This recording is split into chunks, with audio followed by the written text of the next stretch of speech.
sampai tahun 2015-an ini mulai keluar caci maki kepada pemerintah, caci maki kepada ulama NU, caci maki kepada Banser, caci maki kepada ketua Ansor.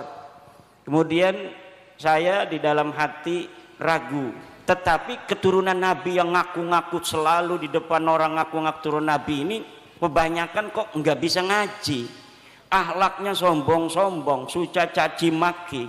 Ketika melihat di dalam sebuah persidangan Bahar Smith itu menghina ulama, yang jadi saksi memberatkan dia, menanyakan Nabi Muhammad itu kakek saya apa kakek kamu? Assalamualaikum warahmatullahi wabarakatuh. Alhamdulillah, salatan wassalaman ala rasulillah, amma ba'du.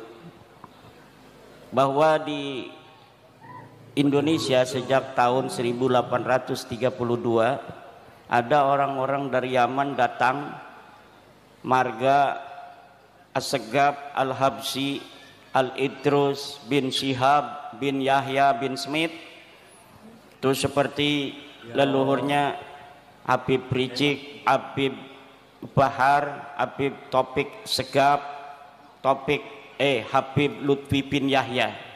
Mereka leluhurnya datang ke Indonesia mengaku sebagai keturunan Nabi besar Muhammad sallallahu alaihi wasallam. Kiai-kiai kita dulu husnudzon karena pada waktu itu jumlah mereka tidak terlalu banyak dan yang ada itu akhlaknya masih bagus-bagus. Ama kiai itu luar biasa cium tangannya, luar biasa menghormatinya. Akhirnya dengan berjalannya waktu sampai tahun 2015-an ini mulai keluar caci maki kepada pemerintah, caci maki kepada ulama NU, caci maki kepada Banser, caci maki kepada ketua Ansor. Kemudian saya di dalam hati ragu, apa benar orang-orang model begini adalah keturunan daripada Rasulullah Muhammad sallallahu alaihi wasallam. Tapi waktu itu saya tidak ada sedikit pun terlintas ingin meneliti. Di hati ada keraguan, tapi saya menggunakan metodologi menasehati. Saya bikin video bahasa Arab agar tidak dipahami orang, untuk menasehati para kabib-kabib ini bahwa seyogianya kepada para orang-orang yang mengaku dirinya keturunan Nabi, agar anak-anaknya tidak diberitahu bahwa mereka keturunan Nabi, agar tidak sombong. Itu masih ada videonya di YouTube Islam Aktual TV. Itu di up oleh seorang mahasiswa dari UIN Syarif Hidayatullah. Tapi rupanya itu tidak menjadi sebuah perhatian dari para habib-habib itu. Kemudian saya membuat puisi juga dengan bahasa Arab dengan judul Ya Fatimah binten Nabi. Di situ saya adukan dengan bahasa Arab supaya tidak juga dipahami oleh orang-orang awam.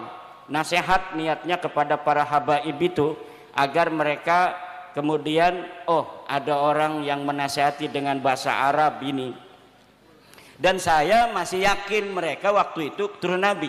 Makanya saya menasihati, karena di dalam kita keluarga Wali Songo juga ada riwayat bahwa keluarga Wali Songo adalah keturunan baginda Nabi besar Muhammad, tetapi akhlaknya bagus-bagus.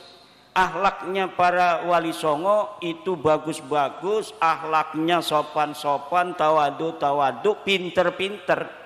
Ilmunya ada yang hafal Quran, ada yang hafal Fathul Mu'in, ada hafal Alfiyah, kadang Bukhari juga ada yang hafal.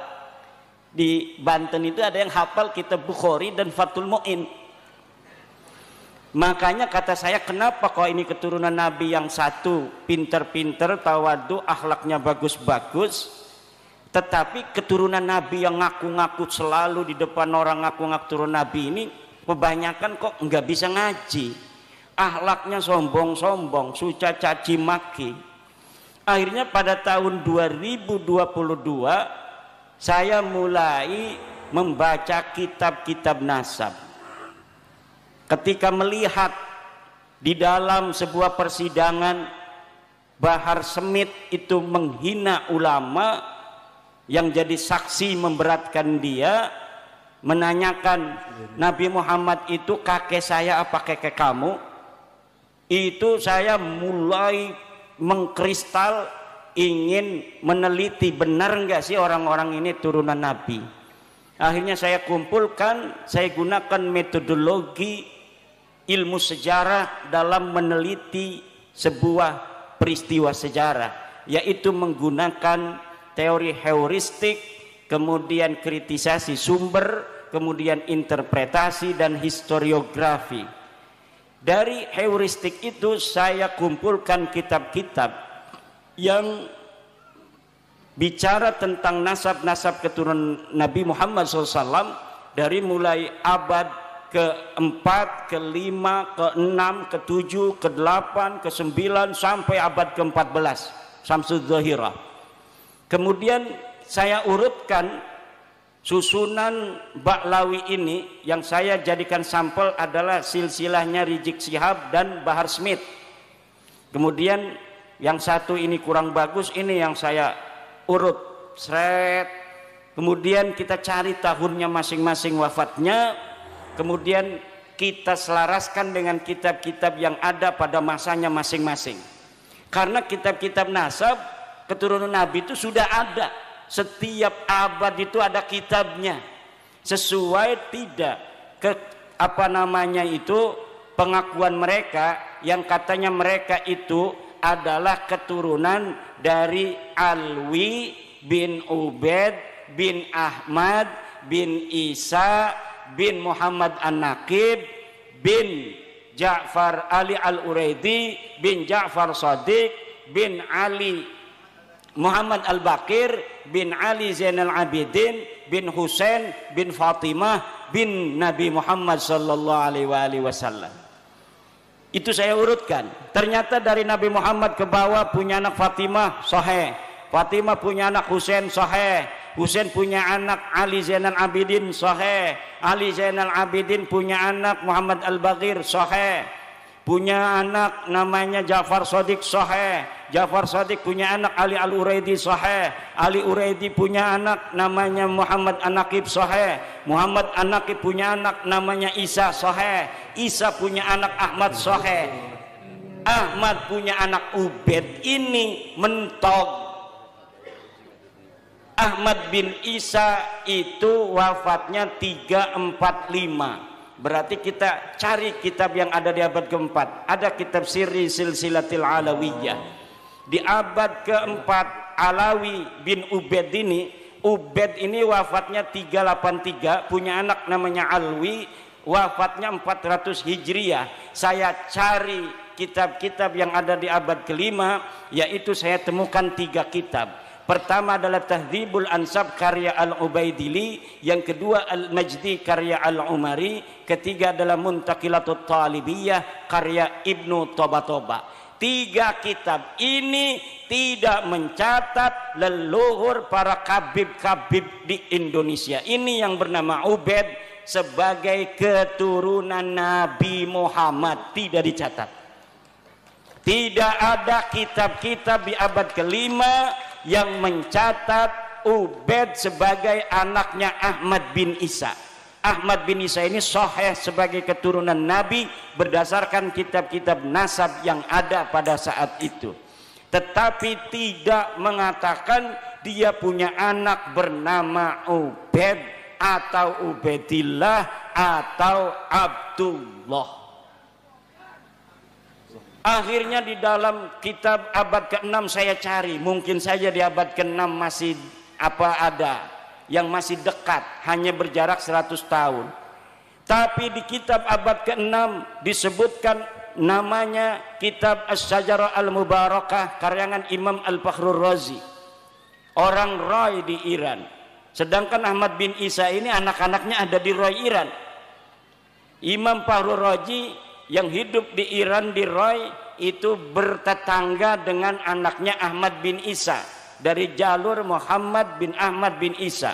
Nanya-nanya, berapa anaknya kakek kamu Ahmad bin Isa? 3. Pertama Muhammad, Ali, Husain.